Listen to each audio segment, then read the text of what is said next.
The alien invasion didn't start with a bang. It didn't start with a flying saucer landing either. It wasn't mind control or duplicates of world leaders. None of that. It began on a cold November night, much like tonight. I remember a snowish rain drifting down that night. That fateful night, our food started eating us back. I went to feed my cat. I turned away for a moment, then I heard his wailing cat scream. I turned back, but I was too late. He was gone. There was just a bowl of bloated, satisfied-looking kibble in his place. Belching. And it was the same all over. And all the talking heads on the nightly news were trying to make sense of it. At least those who hadn't already been devoured by their green room deli trays. They were trying to calm a panicked global population that was under attack by everything from hamburger to yogurt to Doritos and, yes, killer tomatoes. There was no calming people down, though. Everyone knew that the Omnivore's reckoning had come. Before long, all of our food was turning the tables. Tootsie Pops were biting into us after only 3 licks. Broccoli was refusing to eat children.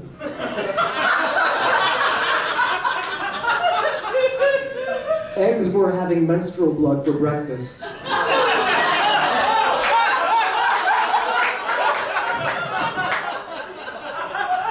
Turkeys, ducks, and chickens got together and started roasting people stuffed with various smaller apes and monkeys. And tofu carved us up into the shape of little fake soybeans. I will say my liquor couldn't hold me. Soon food was everywhere, watching, waiting to strike. Your only hope was to get to it and get it before it got you. It was an eat or be eaten world. Now you might have think we'd have all gotten obese, but we kept in pretty good shape. I mean, we couldn't not keep in shape. We burned every extra calorie that we consumed in our constant efforts to escape from the very calories we consumed. That's irony.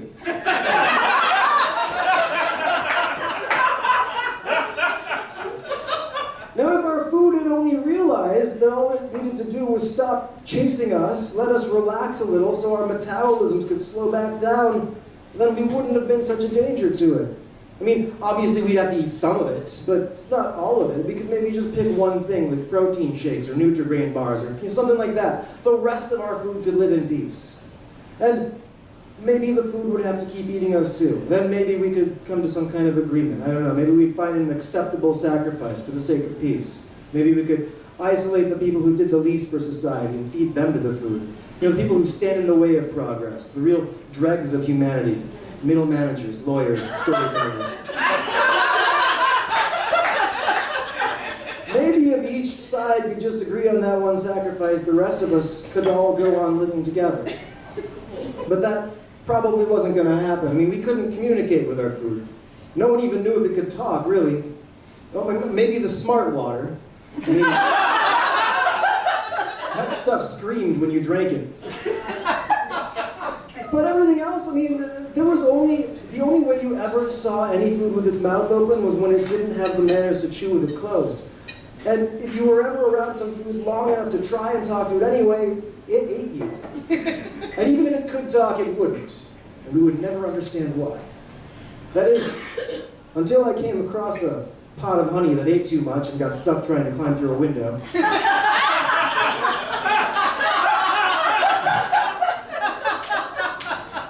It saw me just about the same time I saw it. Both our instincts kicked in. Now I braced myself, ready to fight, or flight, or fly, or flee, if I couldn't get away. And the honeypot strained and lurched and lunged with all its might, but it couldn't squeeze free. It kept trying to until it couldn't anymore, until exhaustion forced it to give up with a resigned sigh of, oh bother.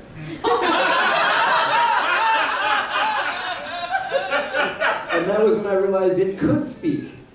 Not only that, but I had a captive audience. I could talk to it, maybe reason with it, say anything I wanted really, and it would have to hear me out. So I did, and it listened and it spoke back, And that was when it told me what had really happened. That's when I learned why our food had turned against us all. Why predator had become prey. Why the feeder had become the fed upon. That was when I first learned that it was aliens. Now, it wasn't aliens who wanted to invade or even hurt us. I mean, it turned out like an invasion, but that wasn't what it was supposed to be. It was supposed to be an upgrade. See, the aliens wanted to join with us, to reach out across the stars and infuse other life forms with their own, to blend existing life with theirs, to elevate it to new levels of awareness and intellect, to create something new and improved from the original. And when those aliens first touched down on Earth, they did it in a grocery store. And you know how they always say that if aliens came to Earth, they'd see all the insect life and assume that's the dominant species? Well, all these aliens saw was all that food. So that's what they elevated. All over the world, they found all of the food and enhanced it, gave it life, sped up its evolution and enhanced its intellect. And it could think and feel. And before they realized their mistake, all that newly sentient food realized what it was and what we'd made it for. And it wasn't too happy. That's how it became an eat or be eaten world, when all our food decided to organize and turn against its predators, to fight for its own survival. So, once that pot of honey and I realized what was at the heart of the conflict, we both agreed to try and work it out. We negotiated. We looked for a way to end the bloodshed, or more accurately, the saliva shed. We agreed that we probably could work this out. Maybe people could eat just the sick food and the old food, like predators do in the wild. You know, leave the healthy food to pollinate, procreate, process itself. And maybe the rest of the food would agree to that too, and maybe we could give all of the sick people and the old people the food too. No, that's actually cruel. And, you know, just getting sick or old isn't enough to deserve that kind of fate. So we'd still just give them the lawyers. I mean, this was it. We'd done it. This was our chance to finally come together and figure out a way to live in peace with our food. If both sides could just continue to exercise a little self-control, this would work. There would be peace again. All the terror and anxiety inherent in the knowledge that one day you might be set upon by a wild pack of hungry cookies or baby carrots was about to end. We could do this. We could all get along and live together in harmony. Except I was hungry.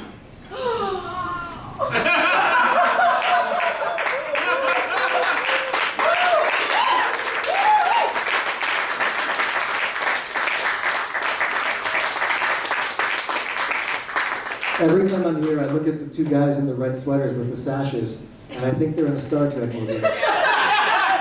The real Star Trek movies. Yeah! Which actually is a misnomer, because there haven't been any Deep Space Nine movies.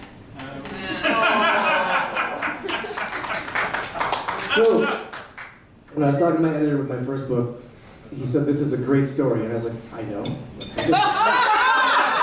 And he's like, "But the ending is really anticlimactic. I need you to make it more exciting, more dangerous." And my inner monologue was like, "Screw that, this is my baby." So my outer monologue got very sarcastic and pitched him an idea I didn't think he would take. I said, "All right, I'll have him fight a shark." And my editor said, "Go on."